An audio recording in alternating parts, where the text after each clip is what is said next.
Bonjour à tous et merci de choisir Al-Oula pour vous informer. Tout de suite le sommaire de votre journal. L'ONU commémore aujourd'hui la journée internationale des casques bleus des Nations Unies. Le Maroc est le 14e contributeur en personnel en uniforme aux opérations de maintien de paix de l'organisation. On en parle plus longuement dans ce journal.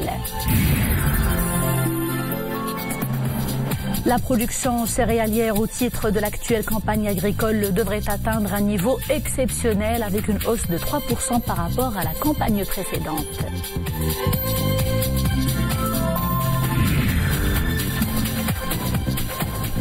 De la musique également au menu de ce journal. Nous vous emmenons à Oujda où la chanteuse Oum a enchanté le public avec sa douce voix et ses chansons qui évoquent un Maroc pluriel.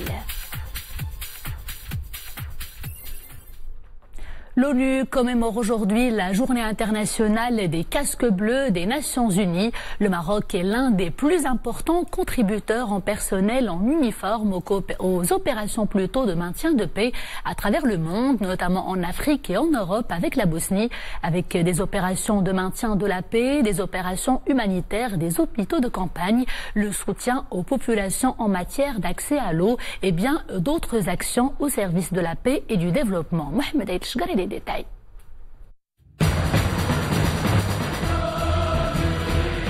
Le Maroc est le 14e contributeur en personnel en uniforme aux opérations de maintien de la paix de l'ONU.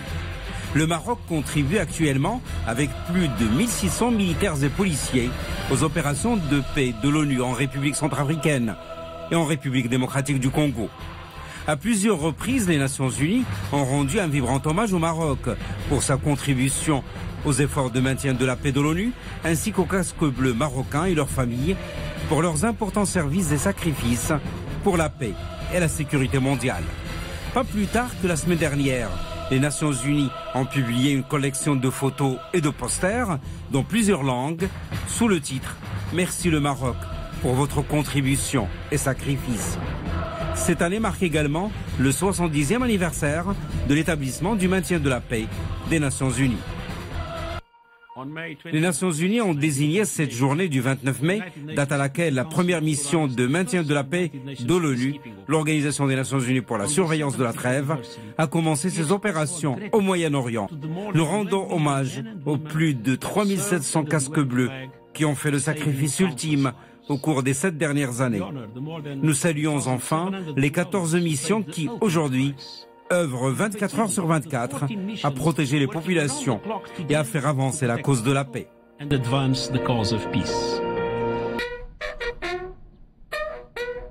La journée internationale des casques bleus pour rendre hommage à plus de 96 000 casques bleus de 124 pays, contributeurs en soldats et en policiers, servant sous le drapeau bleu, aux côtés de plus de 15 000 membres du personnel civil international et national et près de 1600 volontaires de l'Organisation des Nations Unies.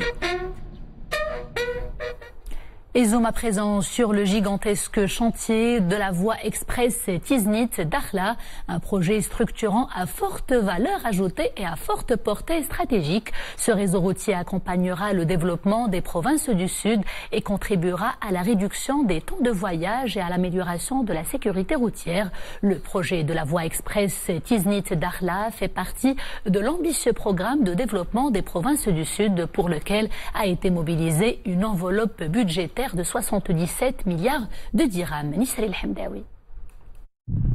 Les travaux de réalisation de la voie express Tiznit-Dakhla avancent à grande vitesse. Un projet structurant en droite ligne avec le nouveau modèle de développement des provinces du Sud. Tiznit-Dakhla, un axe névralgique. Il viendra fluidifier le trafic, améliorer la qualité du service et garantir la sécurité des usagers de la route. Ce projet enregistre un taux d'avancement de plus de 75%. La région contribue au financement de ce projet à hauteur de 400 millions de dirhams. Ce chantier d'envergure concerne également l'élargissement et le dédoublement de la route nationale reliant Tiznit à Laayoune sur une longueur de 555 km. Pour ce faire, plus de 8 milliards de dirhams ont été débloqués. Ce projet concerne l'élargissement et le renforcement de la route nationale numéro 1B au niveau des points kilométriques 2 et 36. Les travaux ont débuté en mois de mars 2018 pour s'achever en mois de mars ou avril 2019, car la durée des travaux avait été fixée à 12 mois. Ce projet intervient sur l'axe routier le plus important traversant le Sahara marocain et reliant le nord au sud du royaume. Il favorisera le développement économique et social des 4 régions du sud du pays. Sans transition, notez que la production céréalière au titre de l'actuelle campagne agricole devrait atteindre un niveau exceptionnel de 98,2 quintaux, soit une hausse de 3% par rapport à la campagne précédente. Information donnée par le chef du gouvernement, Saadi Latmani, qui répondait hier à la Chambre des représentants à une question sur la commercialisation des produits agricoles. Boubkar Ben Gabret. La récolte céréalière est bien partie. Elle devrait atteindre un niveau exceptionnel, 98,2 millions de quintaux, soit une hausse de 3% par rapport à la campagne précédente. Une performance réalisée grâce à un rendement moyen record de 21,8 quintaux à l'hectare, en augmentation de 23% par rapport à la campagne 2016-2017.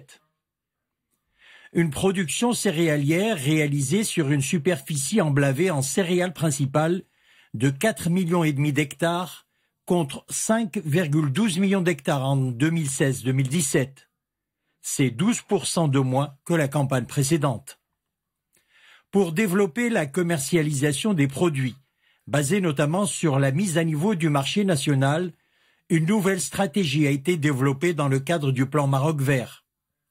L'encouragement des producteurs, en l'occurrence les petits et les moyens, en vue de les organiser en coopérative, la réforme globale du marché du gros en réduisant le nombre de marchés de 38 à 32.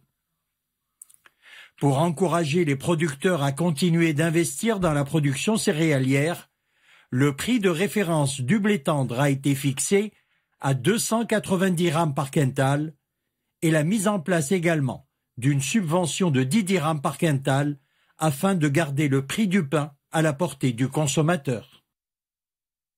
Une campagne de dons de sang se tient depuis le début de ce mois sacré dans les mosquées de plusieurs villes du royaume.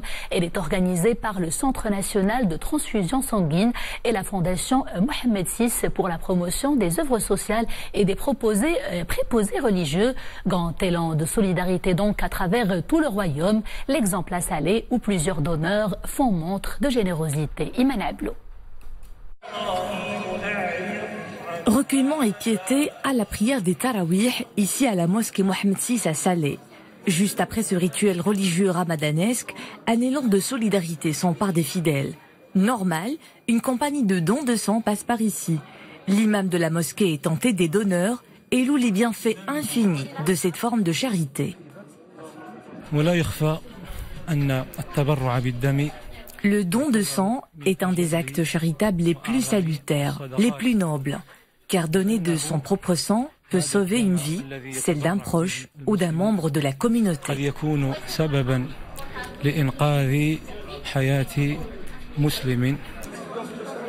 Tout le monde en prend de la graine. Nombreux, les fidèles tiennent à s'acquitter d'une action amplement rétribuée par le Tout-Puissant.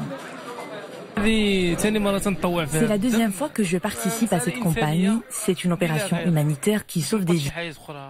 La vie du prophète Sidna Mohamed, que le salut et la prière soient sur lui, est un exemple éloquent pour ce qui est des actes charitables et particulièrement en ce mois béni, synonyme de don de soi et de compassion. L'appel du Centre national de transfusion sanguine trouve donc écho. La nouvelle campagne est initiée par ce centre en partenariat avec la Fondation Mohamed VI pour la promotion des œuvres sociales des préposés religieux tout au long du mois sacré. J'espère que cette action sera régulière chez les Marocains. Il est vraiment vital d'augmenter le nombre des donneurs qui restent en deçà des moyennes mondiales. Cette campagne rassemble des donneurs désireux de sauver des vies pour le plus beau des services.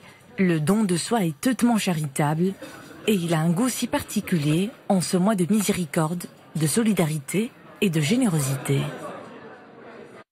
On ouvre à présent la page internationale de ce journal et sachez que l'armée israélienne a mené tôt ce matin des raids aériens sur des infrastructures du Hamas dans la bande de Gaza, des raids lancés quelques heures après des tirs de roquettes depuis l'enclave palestinienne.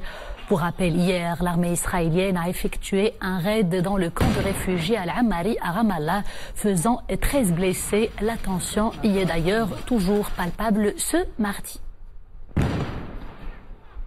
Une fusillade a secoué ce matin la ville belge de Liège. Un homme a tué 3 personnes, dont 2 policiers, avant d'être abattu par les forces de l'ordre.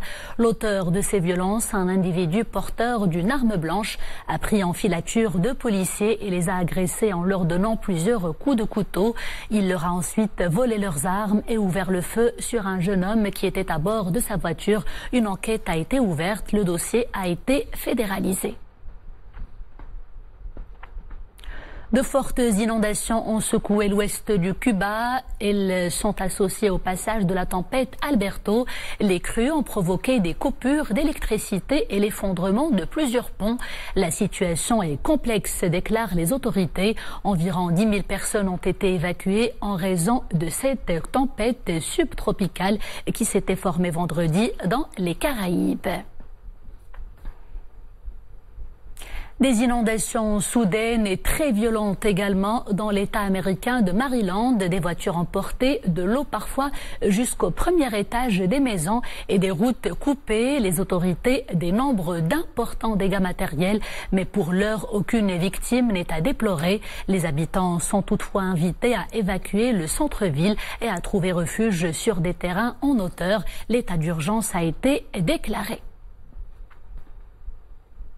Et puis à Hawaï, le volcan Kilauea, dont l'éruption a démarré il y a un mois déjà, continue de faire des ravages. Les images sont impressionnantes. Plusieurs paysages sont couverts de lave durcie et le risque de nuages toxiques ne cesse de grandir. Une nouvelle évacuation d'urgence a été déclenchée hier soir en raison de la vitesse de l'avancée de la lave. Retour à l'actualité nationale et comme chaque jour, place à notre série de reportages consacrés à l'eau en ce mois béni. Nous vous emmenons aujourd'hui dans le village de Tamslouh, et focus sur les tours élévatrices d'eau. Cette technique d'irrigation exceptionnelle a vu le jour pendant le 19e siècle pour faire face au stress hydrique que connaissait la région. Mohamed Louhabi et Mounia Marouche.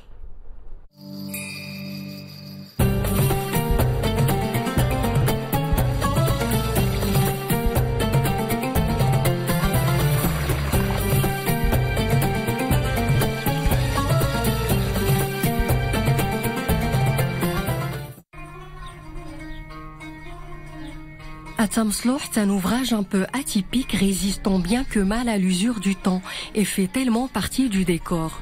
Ces tours élévatrices d'eau, érigées au 19e siècle, acheminaient l'eau depuis les rivières et les sources d'eau jusqu'aux vergers et jardins.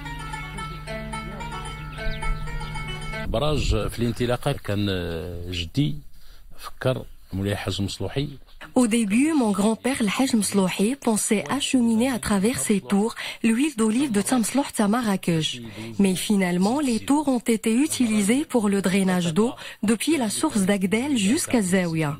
Ainsi, toute la ville de Tamslouh était alimentée en eau.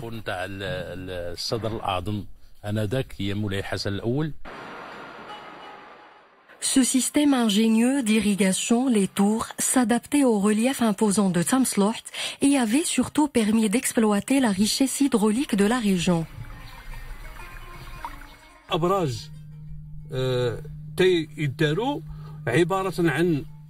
Ces tours contenaient un grand canal de 41 cm et un autre petit de 21, ce qui permet de s'adapter au débit de l'eau.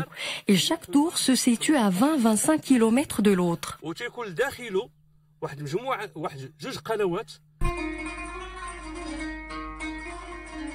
Ce savoir-faire ancestral des tours est plus qu'un système d'irrigation. C'est surtout un patrimoine hydraulique et un cachet identitaire propre à la région.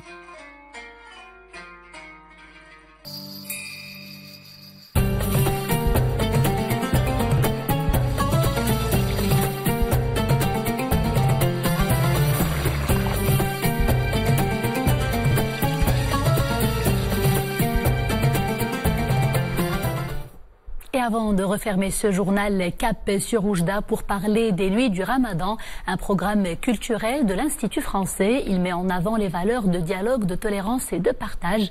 Le public de la capitale de l'Oriental a eu droit à un spectacle époustouflant de la chanteuse marocaine celle qui, avec sa douce voix, chante le Maroc pluriel et fait chavirer les cœurs. Mohamed Aïlchkar. Sur scène, étale sur les planches du théâtre Mohamed VI, ses Arabes tapis. C'est le titre de son album, avec lequel elle boucle, hier à Oujda, aujourd'hui à Meknès, toute une tournée nationale.